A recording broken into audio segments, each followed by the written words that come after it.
Hi, I'm Emmy with Ebb and Flow Creative Co. Today I'm reviewing the Himi Gouache Jelly Set.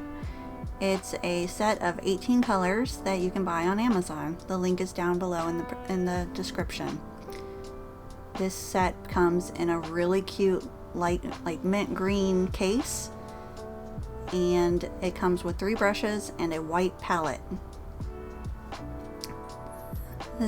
I'm showing the setting it up part, and I'm moving all the little things out so I can put them in the order where how I like them. I like my white in a corner, and I like my yellows in another corner to keep them from being getting dirty from darker colors around them.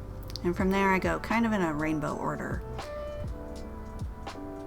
So this gouache set is really inexpensive, and I've seen it all over YouTube and was really curious. I'm kind of a gouache snob, and I really prefer Holbein, which is one of the most expensive brands.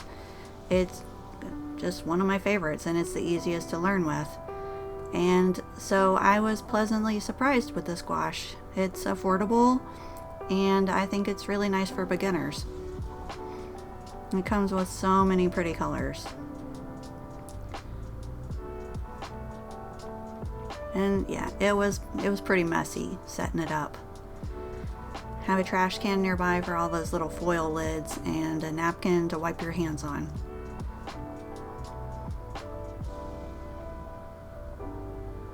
And so it comes with 3 brushes, and one is a round, one is a flat, and one is a filbert. The brushes they have white tips, and so I don't know if it's just because they have white tips or if it's just if they're just not very good brushes, but I found them way harder to clean than my normal brushes.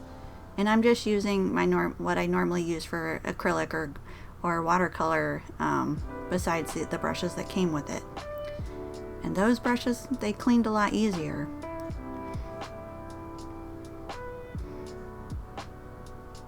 And so I'm swatching out all the colors. They're nice and opaque. The colors are nice and vibrant. They're pretty much everything you'd want. They came with nice shades of pink. That is my one complaint about my Holbein set, is that the color for pink, the magenta, is really purple, and so I had to buy an extra tube in the rose so that I could make nice pinks, because otherwise they're really kind of muddy looking.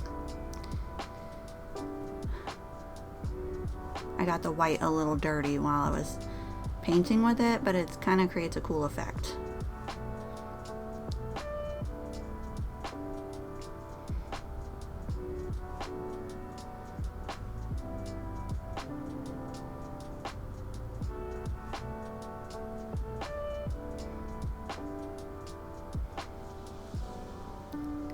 And so you can't see it, but I've sketched out some fruit.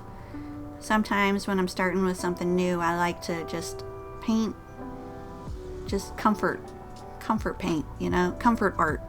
And for me, one of those is fruit, like citrus fruit, like oranges and lemons and limes. They're just very easy to paint and kind of fun.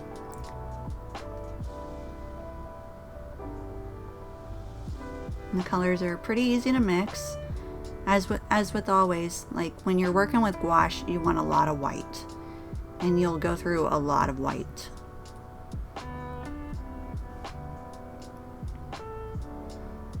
I was amazed how well the paint covered. It wasn't streaky. I've used cheaper gouache before, and it's pretty bad to work with. It's really streaky, and it's hard to get a nice finish, and it almost like drags across the paper.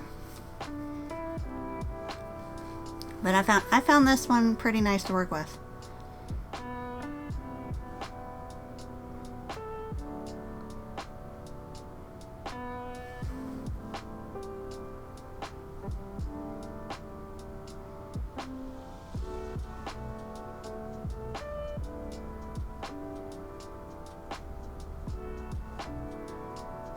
And so this gouache, doesn't come with any information about the colors or the pigments used. It's not artist quality, but it is a large amount of paint for cheap. And so it makes it a little less precious, and I felt really more comfortable painting with it and, you know, possibly wasting it if my painting was bad than I do with my more expensive one. And so also it doesn't kill me if I leave a big glob of it on the palette when I'm mixing and it dries up. If you do leave it on the palette, it can be reconstituted with water, but it's better when it's fresh.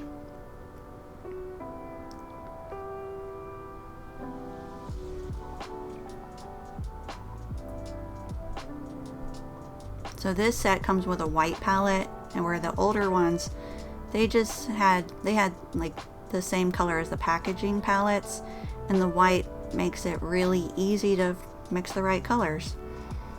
It's also removable, so you can take it out and wash it, which I really appreciate.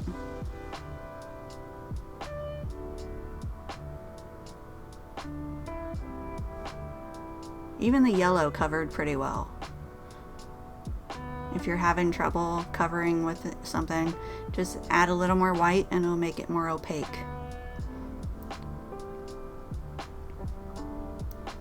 Gouache is one of my favorite mediums to work with, but I also find it to be one of the most difficult ones, and one that I'm still really having to learn. And this set just worked really nicely.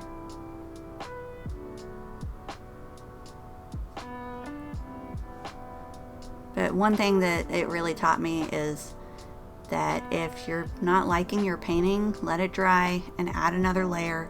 Add in those highlights, add in those shadows. You'll be a lot happier than if it's just a flat painting, because gouache is flat anyways. You really need the highlights and the shadows.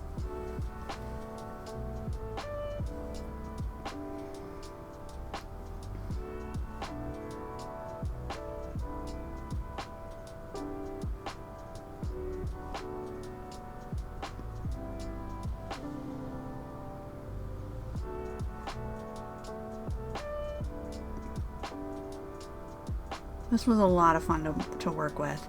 I've since used it in my sketchbook, and it's perfect for a sketchbook. You can just create and create. And gouache dries pretty quickly, so a sketchbook's pretty good for it. Sometimes when I paint in my sketchbook with watercolors, it takes forever to dry, and then I'm just stuck with nothing to paint for a while. I actually have 2 sketchbooks for that reason.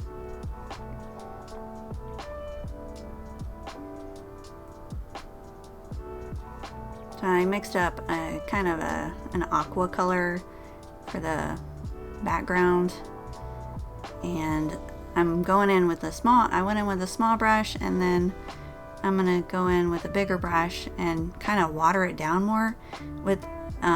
It creates this like nice painterly effect that I'm really a huge fan of. It just really shows gouache to its advantage. It kind of reminds me of like old kids books. Adding in some shadows.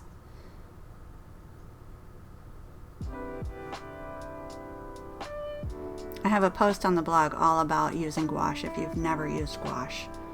And I just added a whole bunch of more tips to it.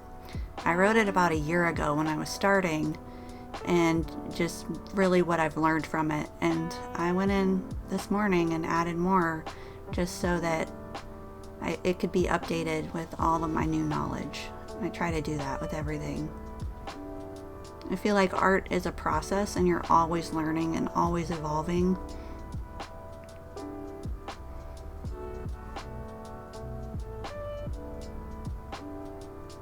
I could paint this just on another day and it would turn out completely different because I've learned new things since then.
And since gouache is opaque, you can go over even darker colors with a lighter color to fix spots or change things. Like there was one part of a lime where I was going to make it just like a thick slice, but I decided more to make it like a half of a lime instead. So I just thickened it up a little bit and it covered very well.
Be sure to like, subscribe, and hit the bell for notifications. Thanks for watching.